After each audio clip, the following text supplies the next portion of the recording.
नमस्कार बंधुगण मु डॉक्टर सुजीत बेहरा आहना गायनिका भुवनेश्वर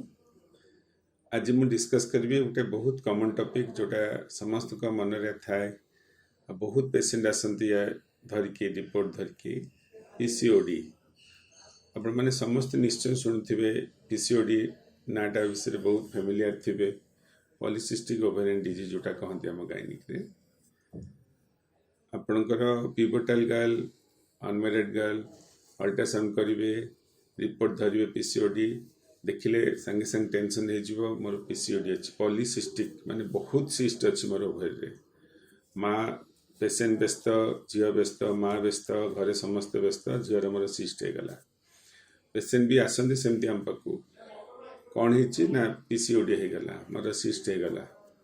भावती गोटे बहुत बड़ डिजीज ऑपरेशन दरकार कौन हम तार फ्यूचर कौन हम तार बाहागर पर पिलापिली कि नहीं समस्त को बहुत टेंशन आउ एबे इंटरनेट जुग गूगल को जी पीसीओडी विषय जानवे आहरी टेंशन होणु मुझे जिन क्लीयर करने चाहिए पीसीओडी उपरे पीसीओडी गोटे एक्चुअली डिजीज नुहे से गोटे सिंड्रोम गोटे complex of some manifestation of some complex phenomena आपण मान पीसीओडी जमा ओरिड हवा जिनस नुहे बिकज सेमती किसी बहुत बड़ इश्यू नुहे पीसीओडी आपण मान कहबी गोटे जिनस गोटे ट्रीटमेंट जदि आप ओबीज अच्छा मोटा अच्छा नॉर्मल ठू आप मोटा कमेबे मोटा कमेले पीसीओडी रे यूजुअली जदि आप 5% वजन कमेबे आपणकर जो मेंस्ट्रुअल प्रॉब्लम ऑलमोस्ट ठीक हो आप जदि 10% कमेबे आप पिला होनी कि इनफर्टिलिटी किसी प्रॉब्लम अच्छी ऑलमोस्ट ठीक हो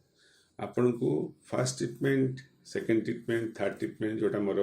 गुरु सब कहती डॉक्टर पीसी महापात्र आपन को ओजन कमेया पड़ो आपण केवल ओजन कमेया होची आपण काम तापर जिनसटा आप डाक्तर छाड़ी दिंतु पीसीओडी ट्रीटमेंट सेमती गोटे परमानेंट ट्रीटमेंट ना बहुत जन आसती कहती सर एत दिन ट्रीटमेंट हो पीसीओडी मोर भल होनी पीसीओडी ट्रीटमेंट केमती करा जाए आपण कौन चाहूँगी से भाई ट्रीटमेंट करा जाए यूजुअली जो मानकर पीरियड न होता है आ बहुत एंशियस था आम मेडिसिन देकी पीरियड करूँ तार प्रॉब्लम है मेडिसिन बंद है पुणी पीरियड बंद हो जाए किसी ओरिड हबार किसी भी ना आउ जो मान को पिलापिली न थाए आम यूजुअली पीसीओडी करना अंडाटा बाहर नहीं अंडा न बाहर तो पिला रही तेणु मेडिसिन देके अंडाटा बाहर करा जाए ताले पिला रहे जिते टाइप रो इनफर्टिलिटी अच्छी जिते टाइप रो पिला न होबार जिते भी कारण अच्छी से पीसीओडी गोटे कारण जोटा कि ट्रीटमेंट सक्सेस रेट बहुत भल आ गोटे बहुत इंपोर्टेंट कथा पीसीओडी रे यूजुअली सर्जरी दरकार पड़ेनी सर्जरी नो इन पीसीओडी मन रखंतु कारण बहुत लोग बहुत ओरिड होती सर्जरी आ मुझे जिन क्लीयर करने चाहूँगी पीरियड उपरे लोक मान बहुत मिथ अच्छी बहुत माने भूल धारणा अच्छी साइकेल उपरे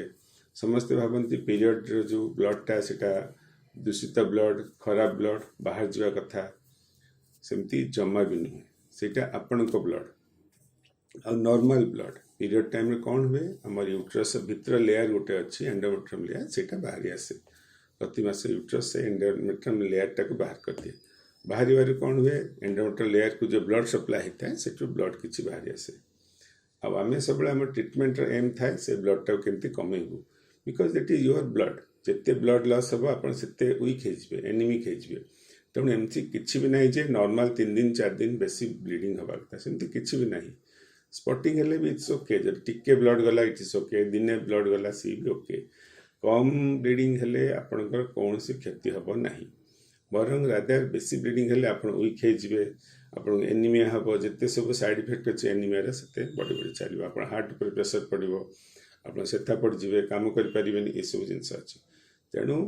यूजुअली आमर झील मानकर 20 ରୁ 22 वर्ष लगे आम गोटे हाइपोथैलेमिक पिट्यूटरी एक्सिस अच्छी एचपीओ एक्सिस बोली कहती एचपीओ एक्सिस मैच्योर होगा को टाइम लगे कहार 15 वर्ष लगे कहार 16 वर्ष कहार 20 वर्ष कहार 22 वर्ष तो सेते दिन पर्यंत जदि कहार पीरियड इरेगुलर होची बहुत दिन डिफरेंस रे होची मासे न होई कि 2 मास 3 मास 4 मास रे होची धरंतु 6 मास रे होची प्रथम किछि मास है कि तापर हेनी पुणी दिवस पर होची କିଛି ବ୍ୟସ୍ତ ହେବା ଦରକାର ନାହିଁ, ଆବସଲ୍ୟୁଟଲି ବ୍ୟସ୍ତ ହେବା ଦରକାର ନାହିଁ। ମାଆ ମାନେ, ପିଲାମାନେ ତ ବ୍ୟସ୍ତ ହୁଅନ୍ତିନି ବେଶୀ, କିନ୍ତୁ ମାଆ ମାନେ ବହୁତ ବ୍ୟସ୍ତ ହେଇଯାଆନ୍ତି, ମୋ ଝିଅର କାହିଁ ରେଗୁଲାର ପିରିୟଡ଼ ହେଉନି। କିଛି ବ୍ୟସ୍ତ ହେବା ଦରକାର ନାହିଁ, କୌଣସି ଓରିଡ୍ ହେବା ଦରକାର ନାହିଁ। ଆପଣ ଝିଅ ଯଦି ଓଜନିଆ ଅଛି, ଓବିଜ୍ ଅଛି, ଓଜନ କମାନ୍ତୁ। ଆଜିକାଲି ବହୁତ ଝିଅ ଆସୁଛନ୍ତି ସେଇ ଏଜ୍ରେ ବହୁତ ଓବିଜ୍ ଥାଇକି, କାହିଁକି ନା ଲାଇଫଷ୍ଟାଇଲ୍ ଚେଞ୍ଜ ହେଇଗଲାଣି, ବାହାରେ ଖେଳୁନାହାନ୍ତି, ଆଉ ସବୁବେଳେ ମୋବାଇଲ ଟିଭି ଦେଖୁଛନ୍ତି, ଆଉଟଡୋର୍ ଆକ୍ଟିଭିଟି କିଛି ନାହିଁ। ଖାଇବା ବି ସେମିତି ଆଗ ଭଳିଆ ଘର ଖାଇବା ନ ଖାଇକି ବାହାର ଜିନିଷ, ଫ୍ରାଏଡ୍ ଫୁଡ଼୍ ଖାଉଛନ୍ତି, ଜଙ୍କ ଫୁଡ଼୍ ଖାଉଛନ୍ତି, ତେଣୁ ମୋଟା ହେଉଛନ୍ତି। ଫିଜିକାଲ୍ ଏକ୍ସରସାଇଜ କିଛି ନାହିଁ, ପାଠର ପ୍ରେସର, ବସିକି ଖାଲି ପଢ଼ୁଛନ୍ତି। ତେଣୁ ମୁଁ ଅପିଲ୍ କରିବି ସମସ୍ତଙ୍କୁ, ମାଆମାନଙ୍କୁ ସ୍ପେଶାଲି କହିବି, ଆପଣ ଫିଜିକାଲ୍ ଆକ୍ଟିଭିଟି କରନ୍ତୁ। କିଛି ନହେଲେ 10 ମିନିଟ୍ 15 ମିନିଟ୍ ସ୍କିପିଂ ତ ଖେଳିପାରିବେ ଘରେ, ଯେଉଁଟା ବହୁତ ଝିଅମାନଙ୍କ ବହୁତ ପସନ୍ଦିଦା ଖେଳ।